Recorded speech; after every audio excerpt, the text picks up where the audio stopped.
यूहन्ना का प्रकाशित वाक्य 21वां अध्याय। फिर मैंने नए आकाश और नई पृथ्वी को देखा, क्योंकि पहला आकाश और पहली पृथ्वी जाती रही थी और समुद्र भी न रहा। फिर मैंने पवित्र नगर नए यरूशलेम को स्वर्ग पर से परमेश्वर के पास से उतरते देखा, और वह उस दुल्हन के समान थी जो अपने पति के लिए श्रृंगार किए हो। फिर मैंने सिंहासन में से किसी को ऊंचे शब्द से यह कहते हुए सुना कि देख, परमेश्वर का डेरा मनुष्यों के बीच में है। वह उनके साथ डेरा करेगा और वे उसके लोग होंगे, और परमेश्वर आप उनके साथ रहेगा और उनका परमेश्वर होगा, और वह उनकी आंखों से सब आंसू पोंछ डालेगा, और उसके बाद मृत्यु न रहेगी, और न शोक, न विलाप, न पीड़ा रहेगी। पहली बातें जाती रहीं। और जो सिंहासन पर बैठा था उसने कहा कि देख, मैं सब कुछ नया कर देता हूं। फिर उसने कहा कि लिख ले, क्योंकि ये वचन विश्वास के योग्य और सत्य हैं। फिर उसने मुझसे कहा, ये बातें पूरी हो गई हैं। मैं अल्फा और ओमेगा, आदि और अंत हूं। मैं प्यासे को जीवन के जल के सोते में से सेंत मेंत पिलाऊंगा। जो जय पाए वही इन वस्तुओं का वारिस होगा, और मैं उसका परमेश्वर होऊंगा, और वह मेरा पुत्र होगा।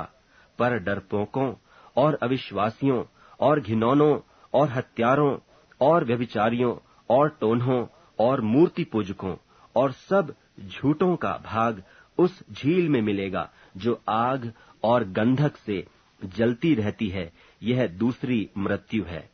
फिर जिन 7 स्वर्गदूतों के पास 7 पिछली विपत्तियों से भरे हुए 7 कटोरे थे, उनमें से एक मेरे पास आया और मेरे साथ बातें करके कहा, इधर आ, मैं तुझे दुल्हन अर्थात मेमने की पत्नी दिखाऊंगा। और वह मुझे आत्मा में एक बड़े और ऊंचे पहाड़ पर ले गया, और पवित्र नगर यरूशलेम को स्वर्ग पर से परमेश्वर के पास से उतरते दिखाया। परमेश्वर की महिमा उसमें थी, और उसकी ज्योति बहुत ही बहुमोल पत्थर अर्थात बिल्लौर के समान यशब की नाई स्वच्छ थी, और उसकी शहरपनाह बड़ी ऊंची थी, और उसके 12 फाटक, और फाटकों पर 12 स्वर्गदूत थे, और उन पर इस्राएलियों के 12 गोत्रों के नाम लिखे थे।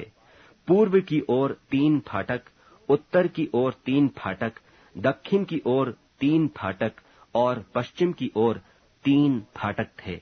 और नगर की शहरपनाह की 12 नेवें थीं, और उन पर मेमने के 12 प्रेरितों के 12 नाम लिखे थे। और जो मेरे साथ बातें कर रहा था, उसके पास नगर और उसके फाटकों और उसकी शहरपनाह को नापने के लिए एक सोने का गज था। और वह नगर चौकोर बसा हुआ था, और उसकी लंबाई चौड़ाई के बराबर थी। और उसने उस गज से नगर को नापा तो 750 कोस का निकला। उसकी लंबाई और चौड़ाई और ऊंचाई बराबर थी। और उसने उसकी शहरपनाह को मनुष्य के अर्थात स्वर्गदूत के नाप से नापा तो 144 हाथ निकली। और उसकी शहरपनाह की जुड़ाई यशब की थी, और नगर ऐसे चोखे सोने का था जो स्वच्छ कांच के समान हो। और उस नगर की नेवें हर प्रकार के बहुमोल पत्थरों से संवारी हुई थीं। पहली नेव यशब की थी, दूसरी नीलमणि की, तीसरी लालड़ी की, चौथी मरकत की, 5वीं गोमेदक की, 6वीं माणिक्य की, 7वीं पीतमणि की, 8वीं पेरोज की, 9वीं पुखराज की, 10वीं लहसनिये की, 11वीं धूम्रकांत की, 12वीं याकूत की। और 12 फाटक 12 मोतियों के थे। एक एक फाटक एक एक मोती का बना था, और नगर की सड़क स्वच्छ कांच के समान चोखे सोने की थी। और मैंने उसमें कोई मंदिर न देखा, क्योंकि सर्वशक्तिमान प्रभु परमेश्वर और मेमना उसका मंदिर हैं। और उस नगर में सूर्य और चांद के उजाले का प्रयोजन नहीं, क्योंकि परमेश्वर के तेज से उसमें उजाला हो रहा है, और मेमना उसका दीपक है। और जाति जाति के लोग उसकी ज्योति में चले फिरेंगे, और पृथ्वी के राजा अपने अपने तेज का सामान उसमें लाएंगे। और उसके फाटक दिन को कभी बंद न होंगे, और रात वहां न होगी। और लोग जाति जाति के तेज और विभव का सामान उसमें लाएंगे, और उसमें कोई अपवित्र वस्तु या घृणित काम करने वाला या झूठ का गढ़ने वाला किसी रीति से प्रवेश न करेगा, पर केवल वे लोग जिनके नाम